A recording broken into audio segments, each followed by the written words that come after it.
바로 이재명 성남시장인데요. 이번 촛불 전국에서 가장 눈에 띄는 주가 상승을 올리는 분입니다. 이재명 시장. 대선 주자 지지도를 문재인 전 대표의 턱 밑까지 따라잡은 이재명 시장이 점점 더 세지고 있다. 요즘 또 이 시장의 사이다 발언 눈길을 끄는데요. 들어보시겠습니다. 이번 사태 몸통이 최순실입니까? 바로 박근혜입니다. 그러나 박근혜는 몸통입니까? 머리입니까? 이 사건의 몸통은 박근혜도 아닙니다. 새누리당이 집권을 위해서 박정희 향수를 이용해서 집권하려고 만든 생각도 없는 인형이었습니다. 박근혜를 퇴진시키고 이 청와대 정문을 나선 순간에 수갑을쳐 구치소로 보내고 싶습니까? 그러면 싸웁시다. 이 시장의 발언은 박근혜 대통령을 지지하는 분들 입장에서는 상당히 거북하게 또 과격하게 느껴질 수 있는데요. 그러나 또 반대편에 있는 사람들 입장에서는 아주 시원하게 들릴 수 있겠어요? 황 소장님 어떻게 보셨습니까?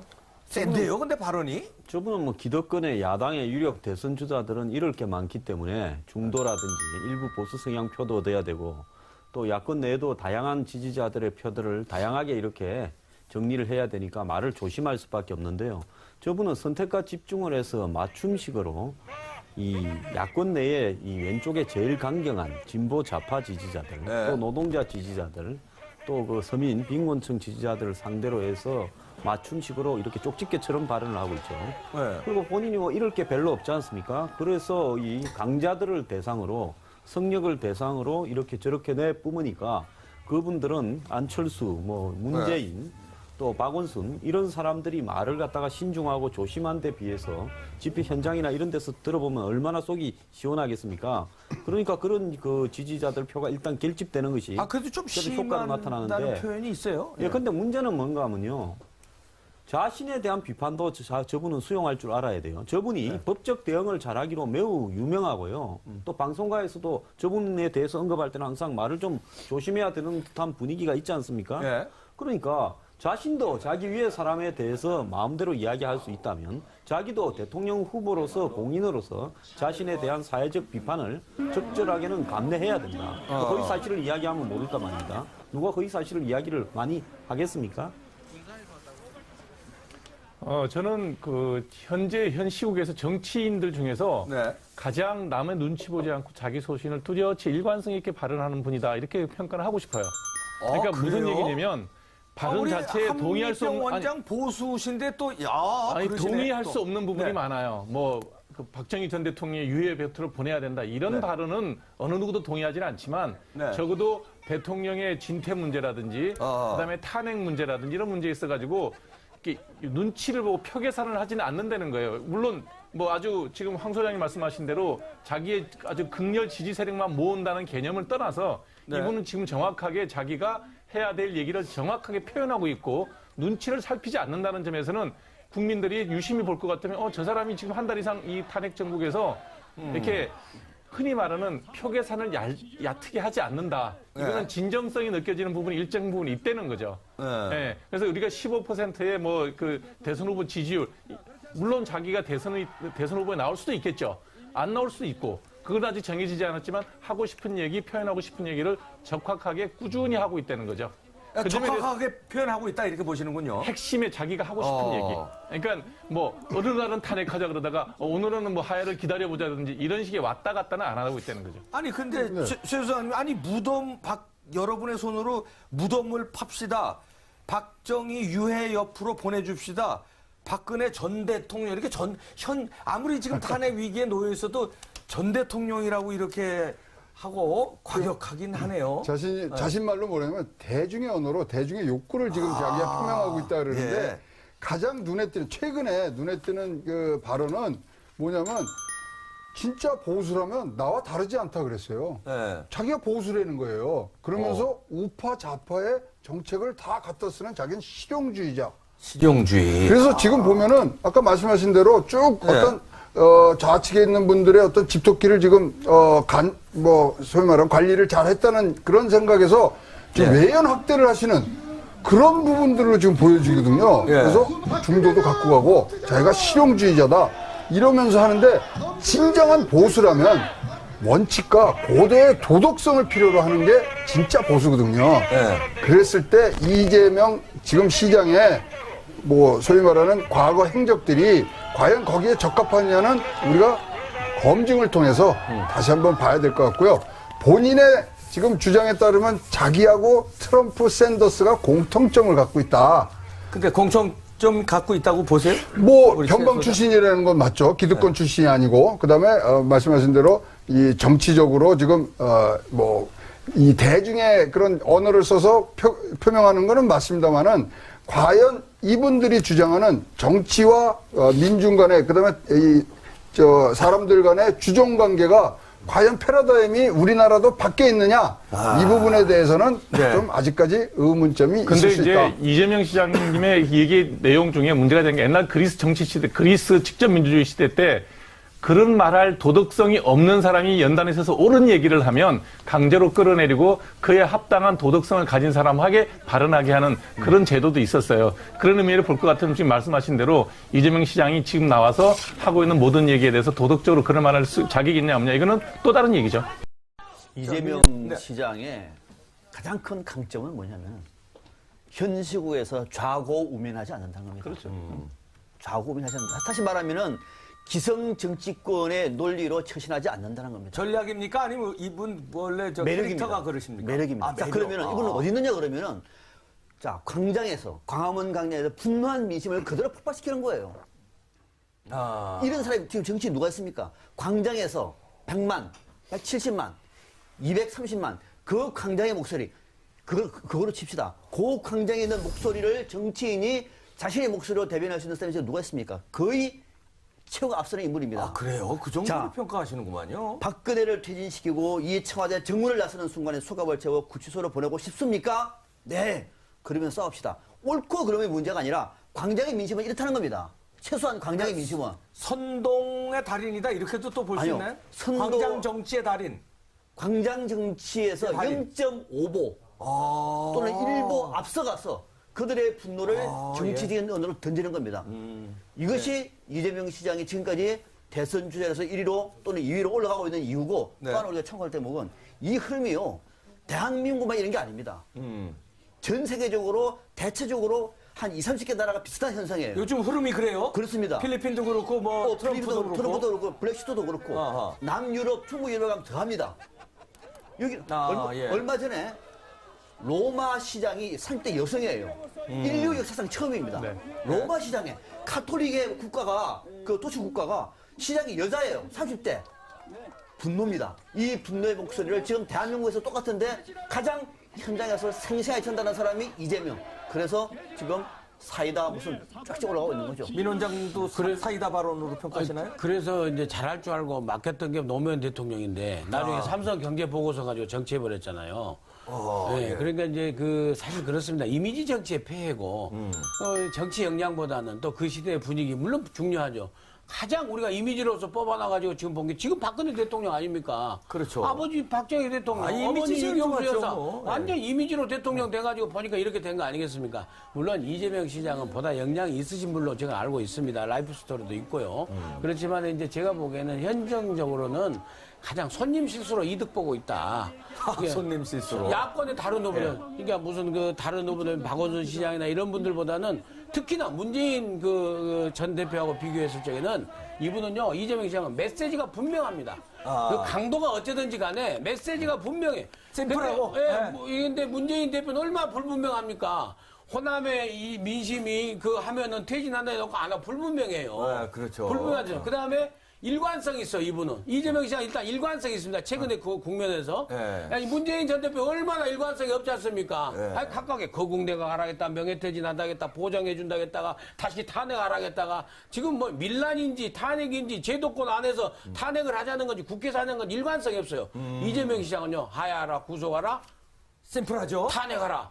처음부터. 정말 0.5보 앞서가니까는요, 열광할 수밖에 없는 거예요. 이걸요, 이 속도를요, 아무도 못 말립니다. 이게 좋고 나쁘고를 떠나서 일단 진보 진영에 있어서는요, 이재명 시장이 아마 상당한 속도로 갈 촛불 겁니다. 민심에 올라탔다. 그렇죠. 저는 그렇게 봅니다. 자, 근데요, 이재명 시장의 인기 상승 원인을 다른 곳에서 찾는 분석도 있습니다.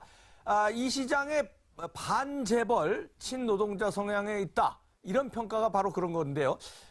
그 같은 평가를 뒷받침하는 이재명 성남시장의 발언 좀 더 듣겠습니다. 그런데 우리가 간과하고 있는 게 있습니다. 몸통은 새누리당이고 김무성, 서창원, 유승민, 이정현은 손발이자 심장 장기들이지만 그 뿌리는 바로 재벌들입니다, 여러분. 저들은 국권을 이용해서 부정하게 축제했습니다. 노동자를 탄압하고 부당하게 이익을 얻었습니다. 중소기업을 착취하고 기술을 탈취해서 창고에 무려 550조 원, 750조 원의 현금을 쌓아놓고 이 나라 경제를 망친 책임자입니다. 그렇지 않습니까? 노동이 존중되고 많은 사람들이 공정하게 기회를 누리고 공정한 경쟁 질서 속에 기여한 만큼 배분받는 그런 나라 우리의 손으로 만듭시다, 여러분! 네, 연설 아주 잘하시는구만요. 이재명 시장 지지를 분석해보면요. 정의당 등 노동계층에서 다른 야당 후보들보다 압도적인 지지를 얻고 있음을 알 수 있습니다. 노동계에선 달리 후보가 이제 없으니까 이재명 시장을 자신들의 대권 후보로 생각하는 것 같다. 이런 평가가 많이 나오는데 이 시장이 과거 젊은 시절 노동 현장에서 있었다는 이제 보도도 나오고 여기에다가 문재인 지지층, 안철수 지지층도 일부 뭐 흡수한 거다. 그 여론조사에도 뭐 그렇게 분석할 수 있는 거죠? 예, 어떻게 봅니까? 그렇게 돼 가고 있다고 보고요. 저분은요, 현 상황에 대한 나름대로의 분석을 매우 잘했다. 저는 그렇게 보고 있습니다. 네. 그 왜 그런가 하면요. 미국의 이번에 트럼프 당선도 월가의 금융자본의 금융위기를 초래한 데 대한 반발. 네. 그리고 영국의 브렉시트도 시티로 분류되는 그런 어떤 금융자본들 때문에 영국 서민들이 살기가 어려워진 부분이거든요. 집값이 올라가고요. 마찬가지로 이번 최순실 사태의 본질이 뭡니까? 한국의 재벌들이 최순실이라는 사람을 매개해서 이양된 권력을 매개해서 최고 권력과 연결되면서 발생한 문제가 본질인데요. 사실은 이 사태를 해결하는 부분이 마치 재단이나 뭐 정보 유출처럼 잘못 끌고 가는 부분이 있어요. 그런데 이재명 시장이 이런 부분들을 정확하게 지적을 하고 있는 겁니다. 어제 시위대들이 새누리 당사 앞에 갔다가 정경련 앞에까지 갔지 않습니까? 네. 지금 이 문제가 특검에서는 뇌물죄를 아마 재벌과 권력 간에 엮지 못하면 특검 자체가 국민들의 불신을 받을 소지가 매우 있어요. 네. 이런 부분들을 제가 볼 때 한 발 앞서 나가서 이 기득권에 있는 야당의 지도자들은 이런저런 행태로 대기업들의 눈치도 보고 엮여 있다가 보니까 그런 말을 하기를 꺼려요. 그런데 저분은 이럴 게 없고 또 연결된 것도 없을 거니까 마음대로 지르고 있단 말입니다. 그런 부분들이 당사자들이 봤을 때는 굉장히 호응이 될 수 있는 측면이 있죠. 그런데 이런 어떤 거리의 민주주의를 선동하는 것이 부작용이 있을 수는 있지만은 한국의 제도나 시스템이 지금 민주주의라는 틀에 뒤떨어지면서 나타난 것이 이번 사태라고 봤을 때는 적합한 선동을 적절한 시기에 하고 있다 이래 봅니다. 저도 황 소장님의 일정 부분 동의하고요. 저도 개인적으로 굉장히 보수적인 사람입니다. 근데 이재명 시장이 지금 지적한 내용에 일정 부분 동의하지 않을 수 없는 내용이 있단 말이죠. 자, 중소기업에서 애써서 만든 소프트웨어 우리 핸드폰에 쓰고 있거든. 문자 자판 입력하는 거. 그거 삼성에서 어떤 방식으로 자기들이 기술로 가져갔지. 그 특허료는 얼마나 줬는지 확인해 보면 이 말이 맞아요. 그다음에 예전에 만일에 재벌이었다면 재벌 1세 창업 세대들은 불경기라 그러면 인위적으로라도 신규 직원을 억지로라도 떠안아서 고용을 많이 했습니다. 근데 아직까지 현금을 500조 이상이 가지고 있는 재벌회사, 특히 삼성 같은 경우에 선제적 구조 조정을 합니다. 그것도 자기가 일군 게 아니라 다 선대부터 내려온 유산 재산을 상속한 경영자가 국가의 현재 경제 상황에 고통을 분담하는 생각이 안 보여요. 그런데 이런 선동이 먹힐 수 있는 이유가 그런 게 있다는 거죠. 예전에 이런 불경기였으면요, 인위적으로라도 재벌회사들에서 고용이라든지 보너스라든지 이런 걸 해서 내수 진작에 힘을 썼는데 선제적 구조 조정. 이게 말이 되는 얘기냐 이거죠. 이렇게 선동이 먹힐 수밖에 없는 거예요. 자, 근데 지금까지 이제 분위기가 좋은데 이제부터 지지율이 15% 이렇게 올라간 유력 대권 주자로 3위, 4위, 2위 이러다 보면 검증 들어가지 않겠습니까? 그러면 이제 쫙 나올 텐데 나오죠. 유지할 수 있을까요? 쫙 나올 텐데 아는 것도 있는데 지금 여러분들이 방금 들은 얘기 자체도 네. 저걸 팩트로 가면은 저 틀린 얘기 하신 거거든요. 왜냐하면 네. 750조 현금을 쌓아놓고 이게 아니거든요. 사내 유보금이라는 거죠. 아하, 그 사내 유보금은 공장에 투입된 거, R&D 투입된 거 다 해서 하는 건데 네. 이렇게 팩트 아닌 걸 갖고서 말씀을 하기 시작하면은 이거는 소위 말하는 이 지지층들이 이제 뭐 나눠지기 시작하는 거죠. 분명히 이분이 말하신 게 뭐냐면 기회를 공평하게 주자는 거지 자기 지금 갖고 있는 것들을 똑같이 나누자는 게 아니다고 분명히 얘기했어요. 네. 자기가 사회주의자라고 지금 뭐 평들이 있으니까 그거를 소위 말하면 뒤치기 하기 위해서 그렇게 말씀하셨는데 이렇게 얘기하시는 거는 결과를 나누자는 얘기죠. 그리고 자, 선동은 많이 하셨지만 대안이 뭔데요? 그럼 750조를 지금 기업이 안 쓰고 있는 거는 경기가 불투명하고 아무것도 보이지 않기 때문에 나가는 건데 그거를 지금 이렇게 뭐 재벌의 소위 말하는 잘못으로 하는 거는 이건 좀 잘못된 거 아니냐. 분명요. 어저께 시위에서 네. 재벌도 공범이다. 이런 한 구호들이 굉장히 많이 어저께는 퍼져 있더라고요. 네. 재벌 공범인 건 맞습니다만은 이렇게 선동하는 것보다는 재벌이 무엇을 잘못해서 어떻게 우리가 그렇죠. 기회를 공평하게 공과를 네. 논해야지 과를 얘기해야지 무조건 재벌이 공범이다 이렇게 나오는 건 또 이제 그렇죠. 네. 이 이재명 시장도 혹독한 검증 과정이 오겠죠. 검증 과정이 오면 이제 뭐 사생활의 문제라든지 네. 여러 가지 뭐 가족의 문제라든지 또 그 당에 뭐 또 다른 문제가 나오겠지만 우선 네. 당장은 정책적인 문제가 있습니다. 네. 정책적인 문제에서 저렇게 선동적인 이제 그 현장에서 저런 발언을 할 수가 있습니다만은 물론 사태의 본질은 제대로 보고 있습니다. 저도 물론 거기에 동의합니다. 이번에 박근혜 대통령의 국정농단은요, 정경육 작품이 굉장히 있습니다. 특검이요, 재벌그룹에 대해서, 재벌 회장들에 대해서 그냥 넘어가면 절대 안 열립니다. 정경유착에 대해서 발본색을 다시 해야 돼요. 이 5공화국도 있었던, 3공화국도 있었던 정경유착 이번에 다시 지금 나온 겁니다. 그렇죠. 이걸 해야 되지만은, 정경유착을 해결하는 방법이 재벌 해체는 아닙니다. 그렇죠. 재벌을 적대시해서 하는 게 아닙니다. 그건요 경제민주화의 방법입니다. 경제민주화라는 건요 재벌을 적대시하는 게 아니라 자본의 가치와 노동의 가치가 있어서 자본의 가치가 너무 편중되는 것을 갖다가 네. 노동의 가치를 갖다 균형 있게 맞춰주자. 그래서 노동자들의 의견을 갖다 많이 참여하자는 것이 노동자들을 경영에 직접 참여하는 건 아니거든요. 네. 그런 부분에서 너무 한쪽에 쓴다는 데서 정책적 검증도 돼야 된다. 사생활 검증 전에 네, 그런 좀 박 지적. 박사님 뭐 짧게 하고 4위 가겠습니다. 네네. 이재명 시장의 강점 앞서 말씀드렸고 이재명 시장이 다른 대선 주자들과 가장 큰 차별성은 뭐냐면 바로 재벌 정책을 집중적으로 간명하게 얘기를 한다는 겁니다. 재벌 정책을. 네. 정말 손대기 어려운 우리 사회에 있어서 적어도 대선을 치려고 하면은 여기는 어떻게 보면은 손댈 수 없는 영역입니다. 자, 봐보세요. 창고에 무려 550조, 750조 원의 현금을 써놓고 있다.